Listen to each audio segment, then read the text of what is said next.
We're the last of the cowboys to giddy up gone boys.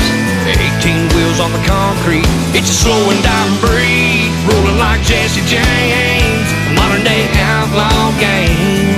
If you're out here riding with me, come on back and make some noise. We're the last of the cowboys.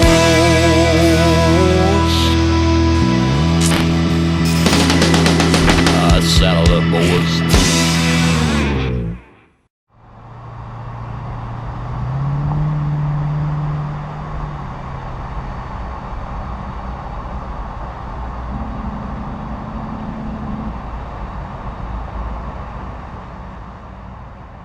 So it's the Sunday after the Great Salt Lake Truck Show, and I'm cruising through a canyon here with a fella that might be familiar to some. If not, you're going to get to know him here pretty quickly. But why don't you go ahead and introduce yourself and let us know who you are and what you're running there. My name's Weston McAllister. Me and my dad own McAllister Enterprises based here in Utah. We're located in north central Utah in a town called American Fork. We're running about 11 trucks. We own 13. Me and my dad drive every day. We got a good fleet of trucks and excellent drivers to go with them. The truck I'm driving today is a 1999 Peterbilt 379 long hood. This is the only truck my dad's ever bought brand new. Well, that's pretty remarkable. And you're mentioning that there's something kind of sentimental and special about it. Why don't you go ahead and tell me about that? I'm 22 years old. I've been driving since I was 18. My dad bought this truck brand new in 1999.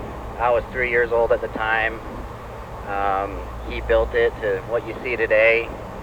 I grew up riding in the passenger seat of this truck, and I've been driving it for the last 3 or 4 years now. Well, that's got to be really special, because when you think back, you know, probably all your memories consist of that truck, and that truck being visible there in the yard, or that truck in your life there. So how special is that to you and the family there? People think I'm crazy, but I love this truck more than most people out there. It just holds a special place in my heart. I've added my few touches to it, but it's always been yellow and red with polished aluminum beds. Everyone around here knows this truck just for that. I noticed some of the other trucks in the fleet are yellow, so why is yellow a color of choice? My dad picked yellow. It was his idea.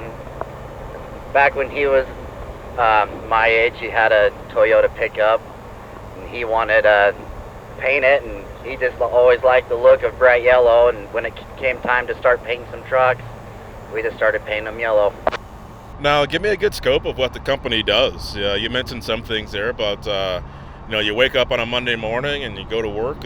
You know, what happens? So what do you guys do? Our company basically runs around the construction side of things. We do a lot of dirt work. We haul a lot of heavy equipment. One of our main customers does pipelining here in Utah, so we haul all their side booms and track hose and all their pipe. We got dump trucks and side dumps. Move a lot of dirt for excavating companies around here, all that sort of stuff.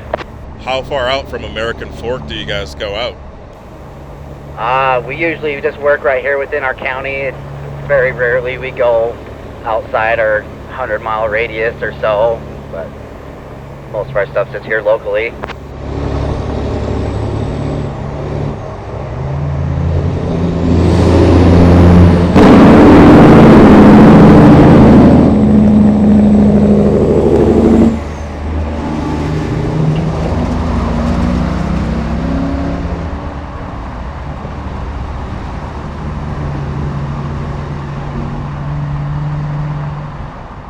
Very nice, very nice. So why don't you tell me about you know, the truck itself?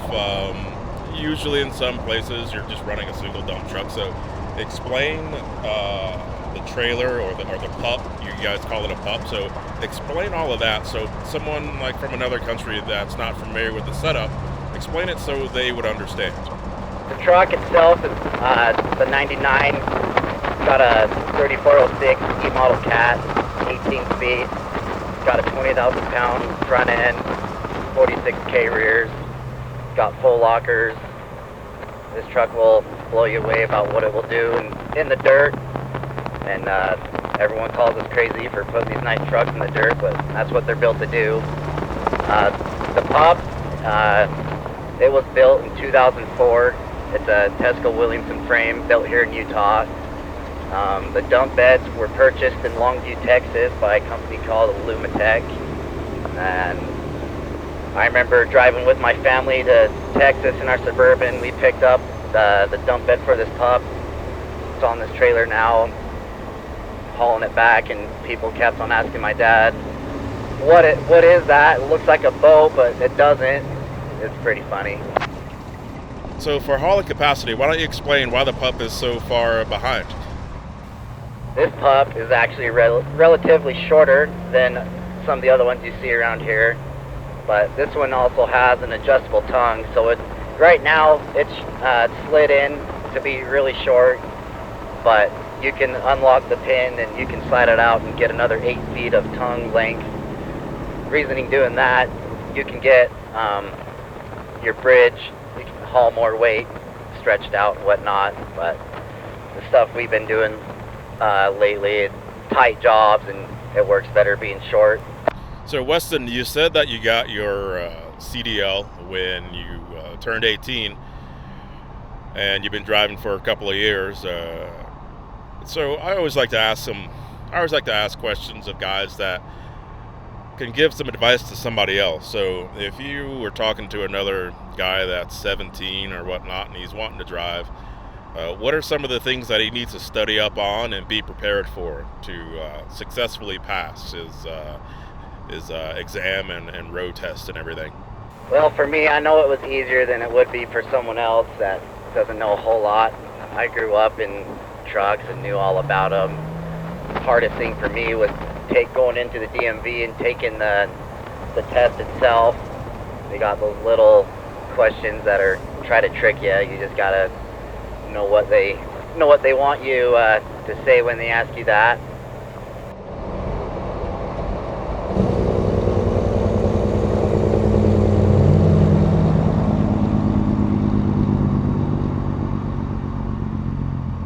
If you can recall, what were some of the more stickier or harder questions on that?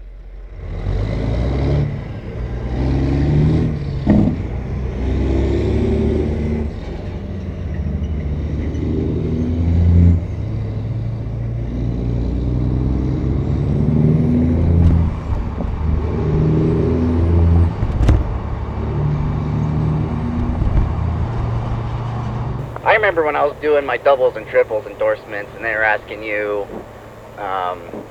stuff like if you got a heavier trailer in your set, where would you place it? And of course, you want it to be your first trailer on your tractor, whatnot, and just silly stuff like that, really.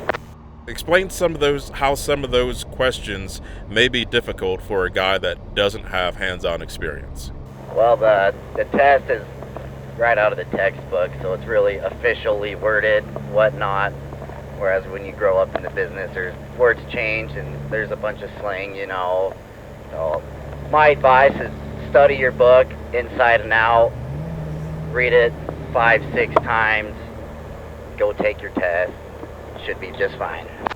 And thanks for putting a vote of confidence in for those guys. You know, to some it's something that's very serious and they're a little on edge about. So I'm glad that you're able to say it that way, and it's something that someone shouldn't be too concerned with. Yeah, absolutely.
tell me what you got for aftermarket parts and everything.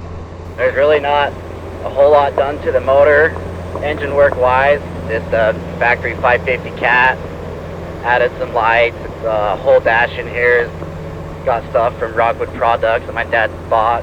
Oh geez, almost 20 years ago now. Just little stuff that gives it the classy look. That's all I really wanted.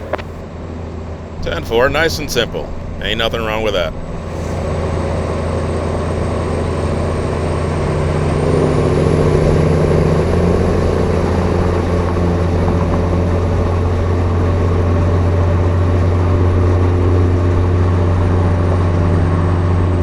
Yeah, 2 winters ago, we had to tear this truck apart. It's double framed. We had to pull the insert out of the main frame and put a new one in. Me and my dad did that ourselves in our shop. Pulled all the axles off from under it. Took the bed off. Grinded all the rust off of it. Put it back together and got it all painted. New yellow paint job and red frame. Got new stacks and a new bumper. And pretty much made a brand new truck out of it again. It's nice to keep that maintenance up and keep her looking good going down the road there, right? Yeah, buddy. Everyone asks me, how can I do it?